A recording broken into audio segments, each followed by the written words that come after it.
Hello, I'm Mario Toneguzzi with Calgary's podcast on Canada's Podcast Network. Joining me today is Colby Delorme, who is board chair of Influence Mentoring. Thanks for joining us today. Thank you very much for having me, Mario. Well, let's talk about Influence Mentoring, what it is, what it does. Absolutely. So Influence Mentoring is an organization that was founded by myself and two other individuals in Calgary back in 2014. And we had the opportunity through some funding streams to be able to bring the organization to fruition in late 2020. So Influence Mentoring is mentoring Indigenous post-secondary students across Canada. So we are ensuring that the Indigenous post-secondary students have the opportunity to feel supported throughout their educational journey. And at the core of it, what we're really trying to do is ensure that we're able to help them raise their social capital through those efforts of having peer-to-peer networks and the mentor-protege relationship. So tell me just a little bit, Colby, of how it works. So do you get a student and you match them, I guess, with a quote unquote mentor? Yeah, absolutely. So students can either join our program on their own, or they can be associated to Influence and join Influence through a partnership that we might have with their post-secondary institution. So, and it's exactly that. We are taking a student, matching them with a mentor, but we're matching them based on discipline. So if it's a student who is in a business program, we want to find them a mentor who is in the business world. They are either an entrepreneur or they work for a big Fortune 500 company, and we're trying to match them that way. The matching not only is based on discipline, but it's also based on the right kind of match, the similar personalities. And our mentors are both Indigenous and non-Indigenous. So we're really creating an environment where we can start bridging some of these cultural gaps that we have in our society. Tell me why this is important. Well, if we were to take a look at where most of the Indigenous community is in Canada, there is some sort of barrier, if not multiple barriers, to success, and that's both professional and personal success. So we believe that a program like this helps to equal the playing field, helps to ensure that Indigenous student feels welcomed in that environment that they're in, and we can help them to navigate, with the help primarily of the mentor, to navigate those environments in which they'll find themselves when they are finally done their academic career. And more than that, we believe that it's the understanding that the non-Indigenous community, the greater Canadian society, is going to have an understanding and this mutual appreciation of one another as they go through this relationship and this growth and this mutually beneficial opportunity. So we think that it's really the environment of creating an inclusive environment and group that really helps both parties, everybody, sort of flourish. Okay, where do you find the mentors? The mentors come from partners that we have. So we are constantly trying to link with organizations, whether they be for-profit industry organizations or government departments, where they are utilizing mentorship, or organizations like Influence, as a part of the professional development experience that they're offering or affording their team members. So that's primarily where we're getting them. But we also have people who are just finding us, whether it's through a podcast like your own, an interview or an article, or they've sought us out through the internet and they're joining and saying, I want to play a part in this. Wonderful. Well, let me ask about the students themselves. How do you reach them? Because I'm wondering, it's probably typically not something that I'm a student there and I'm going, oh, looking for mentoring programs, right? So how do you reach the students? Well, it's a good question. It's probably what we're finding to be the most difficult component of this. Yeah. I think students are so overwhelmed as it is. Yeah. Some of them are new to post-secondary, and this isn't just Indigenous students. I think just all students, their first time in post-secondary, they've got all these stresses. It's probably the largest workload they've ever had academically. So we are trying to reach out to them through their student associations, of course, because our students are Indigenous, through the Indigenous centers at the school. We're doing it through social media. We're doing it through individuals like yourself, and through these sort of peer-to-peer networks. And I think the sort of one of the biggest barriers that our organization is facing is this understanding and this build of trust that we need to have with the students, so that they realize that this is something that is really designed for them, really designed to support them through this educational career that they're on, and to understand that this is really how the majority of people really create opportunities for them, is through this social capital. And I think that's one of the greatest barriers, is really understanding that there's such a thing as social capital, and that it has some real gravitas in terms of how it might be able to help you on your within your professional career. So we are finding unique ways to try to get out to students. So tell me just a little bit about, the idea of mentoring in general. Like, why is having mentors, no matter what you do, whether you're a journalist like me or a business owner or whatever, why are mentors important? I think many people, when you ask them, do you have a mentor? Is mentorship you've sought out? Many people would say no. I don't think they gravitate to the idea that they have had a mentor, because they probably haven't had a mentor in a formal way, where it's been identified as, I'm coming for mentorship from you, you're going to be my mentor, and I'm so appreciative of what you have to offer. But I think when we really look at mentorship and the essence of that transference of knowledge, and we use that term in the Indigenous community a lot, but it's really transferable to all people. And I think those are the relationships that we have with grandson and grandfather, or son and mother, or, daughter and grandmother, any of those kinds of combinations. And realizing that these people are the individuals who have really informed our approach to the world, our understandings, our values and moral sets, and all these things that are, and who we go to, especially when we run into difficult times. And I think we don't understand that not all people have access. Not all people have got what I call that personal board of directors, that group of people that brings you all these different things in your life and helps you along the way. And, when I think about it, I always think about that mentorship relationship as one that's mutually beneficial. You've got the protege, as we call them, or mentee, where the belief is that they're the only one who's really getting something out of this, and that they are seeking out something. But you've got that mentor, and that individual has to feel that there's something rewarding. And I don't know that they're asking for that, but definitely we all want to be a part of something where we feel good, or we feel like we have something to offer, or something to benefit, or someone will benefit from what I have to offer.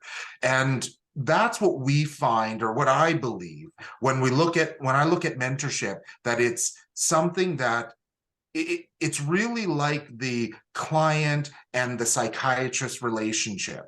except you don't have that individual who's a professional, but they have something to offer. And it's one that's maybe more, a relationship that's more easily had, but becomes more a stronger bond because there is no formality to it, that two individuals truly have to trust one another as they come together.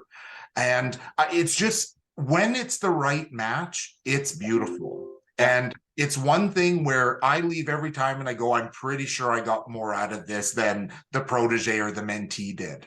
So for me, it's paramount. I could count, all the different people in my life that have played some sort of a mentorship role. Well, that's what I was going to ask you. Like, what about yourself personally? Like, have you had mentors along the way? Yeah, I haven't had a lot of formal mentors. I haven't really been a part of formal mentorship programs where I am the mentee. But throughout my life, I have had individuals. I've been an entrepreneur since the age of 18. So I had all sorts of people that I sought out specific resources and support from. And I would say all of those individuals became mentors to me. But most specifically, my first job, I worked with my uncle. He's an electrician in Winnipeg. I worked with him for the summer, and he's a very supportive person, very intelligent, really a very good teacher. But he had a bit of a tough love approach to things. I remember this one time I didn't wake up on time, and he's an early riser, and he just left. He didn't leave a note, he just left. And when I got up and I realized he was gone, I just knew, I've got to get to work. And I knew where it was. I was 14, but I didn't know the bus routes. I had to figure out a way to get there, show up. He was waiting. He wasn't impressed, and just said, okay, well, you know what you have to do. And he really was that person who taught me how to work and how to have work ethics. And then the other individual who's probably played the most substantial role in my life is my mother. Her name's Dr. Marie Delorme. She's also my business partner for the last 20 years. And although she would describe me as being her mentor, as I was self-employed for 8 years prior to her becoming self-employed. So I helped her a lot in the beginning of the development of the company, and I joined 2 years after that. But she's the one who's informed really everything about my approach in life, and especially in business. And I've been incredibly blessed to have such an amazing person not only love me, but also be there to support me in countless ways. So what is your business? What do you beyond what you do with influence mentoring? What do you do to bring in the cash? Yeah, so that's where I spend a lot of my time. We own an organization called the Imagination Group. We have a business management consulting firm. So we work with Indigenous and non-Indigenous organizations all across Canada. We do a lot of strategic planning, governance work, HR work, things of that nature, supporting organizations. We also have a ceremonial tobacco manufacturing business. So one of the sacred medicines for Indigenous people is tobacco. It's the most powerful of them. And we're producing a tobacco that's used to fulfill protocols. So when you meet with an Indigenous person, tobacco is offered. If an elder performs a blessing, tobacco is one of the things that is transferred to them. So we manufacture tobacco, and then we have an Indigenous gift company where our products are adorned with Indigenous culture and imagery. So that's my day job. Oh, wow. And interesting. So how did your day job get you to where you are now as board chair of Influence Mentoring? Yeah, well, we have a belief in my family that if you have the opportunity in whatever way, in whatever capacity, to give back and to be able to help, you do that. So a lot of my time is spent typically in not-for-profit governance, supporting social organizations, social programs. And, typically I'm bringing governance experience and I'm bringing business acumen. So I spent a lot of my time doing that over the last 18 years. And just a group of us who work together said, wanted to have more impact, and we believe in mentorship and we believe the power of mentorship. And we just decided that we would create this organization. And it was one of these people, his name is Bruce Randall, and he was the executive director of CRIAC, a newcomer professional mentorship program in Calgary. Very well respected, amazing work. And it was actually Bruce's initial idea that we should be looking to work on something. So we've been pushing for the last 6-7 years to really get this organization off the ground. And it was only through some very amazing circumstances that Ryan Reynolds and Blake Lively came to the table and brought us our seed capital to be able to bring this organization to fruition. So that's how it came to be, and I became the chair of the organization. So what was their connection to that and their motivation to that? Well, Ryan and Blake were watching what was happening in the States around Black Lives Matters, and feeling like something needed to be done. So they really, their philanthropic efforts, I think they've always been doing this, but they really ramped up their efforts during Black Lives Matters down in the States. And, Ryan said, I thought about it, and he said, I really think this is the same plight that Indigenous people are facing in Canada. And maybe there's something we can do there at a grassroots level. So he started contacting people across Canada and really delving into this, and really out of a place of care. And we ended up being the third organization that they decided to support. And, just a really beautiful approach, not a feeling of something that someone's trying to deal with taxation implications, or wanting to get their name out there as being this person who's helping. And, although he allows us to use their name, that's not the push. And they are forever supporting us in multitudes of different ways. And we're just so blessed. And for it to be a non-Indigenous person showing that there's a way to support, there's a way to be a champion within the community, is completely invaluable. That language that individual uses rings differently when it's someone like myself using it, or it's someone else in the Indigenous community. So we feel we'll be forever blessed for that relationship. Just a couple of personal things, Colby, from yourself. So where did you grow up? I was born in Winnipeg. So came from the Métis homeland, but we moved to Calgary in 1985. So I was 9 years old, and grew up in Calgary. And for my mother and myself, Calgary is definitely home.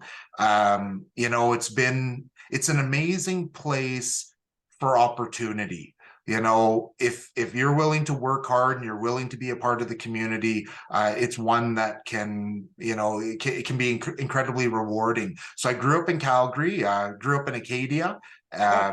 Mom still lives at the family home there. And it's been very lucky to be in Calgary. When you look at yourself personally, Colby, I'm just wondering, did you, as you grew up, did you feel those barriers and experience those barriers that you talk about and in life? I was unaware of them. So I would say in hindsight, I was identified as being different or identified as being a marginalized person, but I was unaware that I was marginalized. So it's kind of an odd thing to describe, but Yeah. I was dealing with some forms of racism, but of course, because of my complexion, my father's Trinidadian, so I'm half Black as well. Okay. So because of my complexion, I don't look overly Black. I don't look overly Indigenous. Definitely, when you see me in person, you might guess I'm from South America or something Hispanic, something of that nature. Yeah. And but my mother didn't take the opportunity to explain to me that there were people in this world who saw us differently.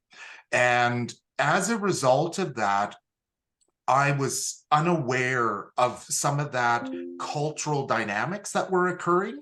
Yeah. There were things that I was dealing with, but I didn't know where to encapsulate them. I didn't know how to address them. And it wasn't until my first company, I was 18 years old, that I realized that I had been dealing with racism. And it took me about 3 weeks to think through all of the different circumstances in my life. And I don't think I would never say that they were as extreme as some of my people have had to deal with. But I think whatever you've dealt with is extreme, right? It's whatever the worst you've dealt with is the most extreme thing you've ever experienced. And when I asked my mother about it, I said, well, why didn't you ever explain this to me? And she said, I was never going to take the opportunity to set in your mind that people believe that you weren't equal. I was going to tell you how amazing you were, how smart you were, and how handsome you were, so that that is what you believed. And as a result of it, I don't feel barriers. I see barriers, but I don't feel them because I feel completely equal. And it's based on the way my mother chose to raise me and to inform the way that I saw myself in the world. And I am so lucky to have had that experience and that teaching at such a young age. So they are there. I think they've probably influenced some of my professional and personal life, but I've chose to step around them, just because I don't believe them intrinsically or internally. Yeah. So I'm curious, what did you do at 18? What was your business?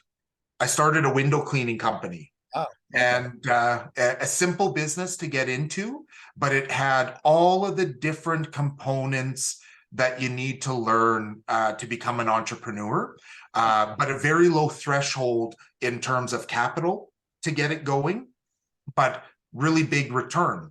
The only thing that didn't work for me, it was so simplistic in terms of the work itself that I didn't find it challenging, but it was a part of one of my learnings of understanding that I could have found a way to maintain the business by hiring people while I started my next business. So that was an entrepreneurial learning and business learning that I had to go through, but it was a window cleaning business. Oh, interesting. Interesting. Yeah. Now, Colby, if I'm an Indigenous student and I'm looking for information or want to sign up, or if I'm a mentor with the same feelings, tell me, what I can do and where I can reach out to.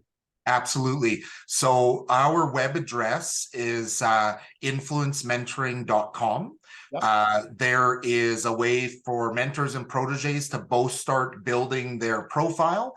And we've got an executive director and a mentor coordinator that are there to help you along the way and to have a conversation with you. And we would love the engagement of any and all people. So anyone with passion we're looking for.